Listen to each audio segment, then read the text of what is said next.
Chapter 15. Revenge is bitter. Larry and Rusty are once again sitting on the front porch as Jack and Petey pull up. "I see you brought me another of your local pricks. How many more is it gonna take, before they catch on and get the fuck out of town on ya? I'm guessing they're a bunch of dumb fucks, slow learners, you're trying to teach them, but they don't seem to be learning. Right, Jack?" "It's just not sinking in with them," remarks Petey. "Let's go inside and have a couple of beers before we finish this up," Larry answers, "and kinda get our stomachs up for it, if you know what I mean." Hours pass, until the three of them are seated around Larry's table, now littered with empty beer bottles. When the bullshit flies, so does the time. "Gonna be dark soon, we gotta take care of this before it gets too dark. Let's go."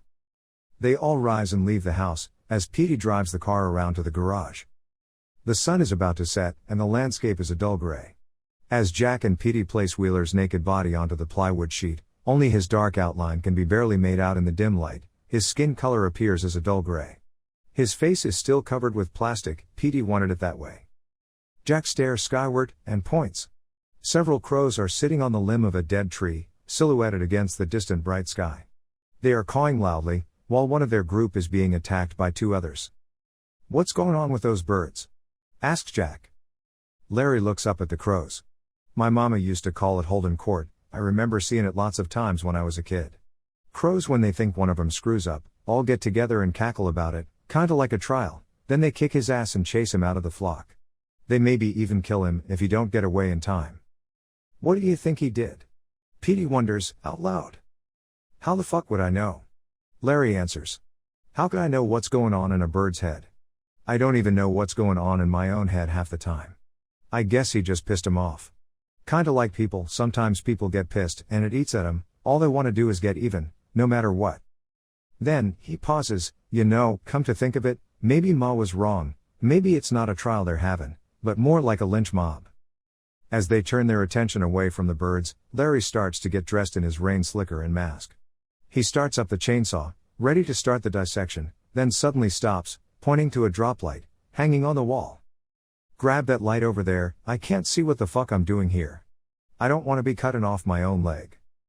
Jack turns on the light and holds it high, as Larry points to the bag on Wheeler's head. "And get that bag off his head. If you don't want to see, Petey, then look away, I don't want to be gumming up the saw." Jack pulls the bag from Wheeler's face, fully illuminating it. Larry stares at the uncovered face of the dead man. "What the fuck is this?" he demands. "This ain't no young punk. What's going on here? I'm all for helping you guys get rid of those little pricks that are terrorizing your neighborhood, but I'm not for chopping up every Tom, Dick, and Harry, when I don't know who they are or what they done." Petey exclaims, excitedly. "Larry, I didn't know. I thought it was one of the gang like you did." They both look expectantly at Jack, and he starts to explain. "Did you ever hear of Tyron, about the Tyron collapse?" "Can't say as I did. I don't never watch the news, I can't deal with it, ain't watched it in years." Larry is staring at Wheeler's face, the whole time he is speaking. "I guess it don't make no never mind, now he's here, we gotta get rid of him." Larry doesn't wait for Jack's explanation to continue, instead, he restarts the saw and begins the dismemberment. When the morbid task is finished, the remains are taken to the pond. Jack holds the flashlight as Larry tosses the final shovelful of Wheeler's remains into the pond. "We gotta burn the guy's duds, gimme that flashlight." Larry picks up Wheeler's pants from the pile of clothes, and shines the light on them, rustling through the pockets. He takes out Wheeler's wallet, glances at it briefly, and puts it into his own pocket. He then throws the clothing into the iron barrel and sets it on fire. On Larry's porch, it is dark, except for the dim light. The three of them are sitting, with beer in hand, while Larry is shuffling through Wheeler's wallet, inspecting the contents with his flashlight. Jack is staring into space. He lowers his head into his hands, as the priest's words echo through his mind, as clear as if he had only just heard them. "Beloved, never avenge yourselves, but leave it to the wrath of God, for it is written, 'Vengeance is mine, I will repay,' says the Lord." "Jack, are you okay?" asks Petey. Jack lifts his head, and replies, "Yeah, sure." He changes the subject. "Larry, what did you find in the wallet?" "Wheeler, James Wheeler?" Larry says, in a low tone of voice. "Yeah, that was his name," Jack responds.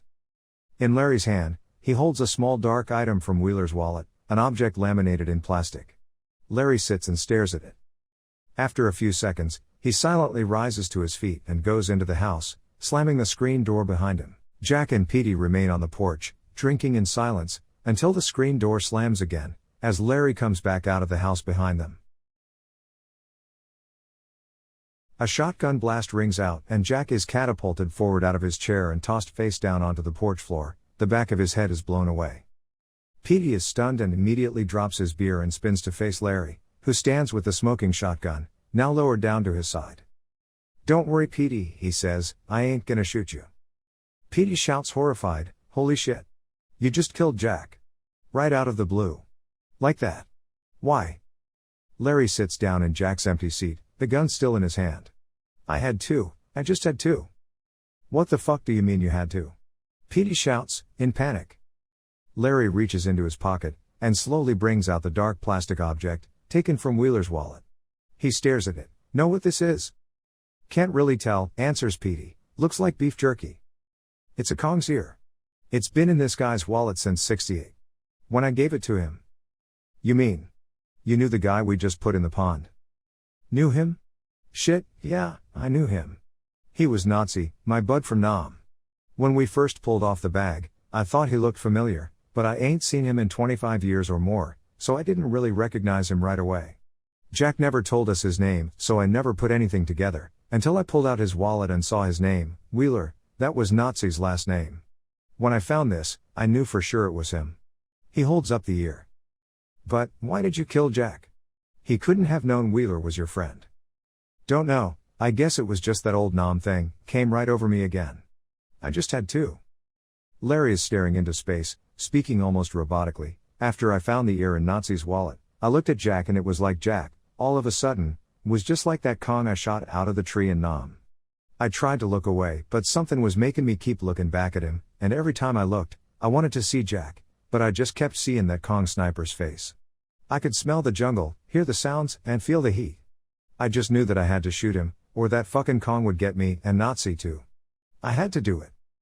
The shotgun is lying across Larry's lap, still smoking faintly, and the air is filled with the smell of burnt gunpowder, as both men continue to sit, with glass-eyed silent stares. Several days have passed. There is knocking on Petey's apartment door. When he opens it, he sees Clyde, standing in the doorway. "Petey, I ain't seen Jack around lately," Clyde says. "I went over to his place a couple of times, but ain't nobody there. Where's Jack?" Petey hesitates, and swallows hard before replying, "Jack." A long pause follows then. "Jack went fishing."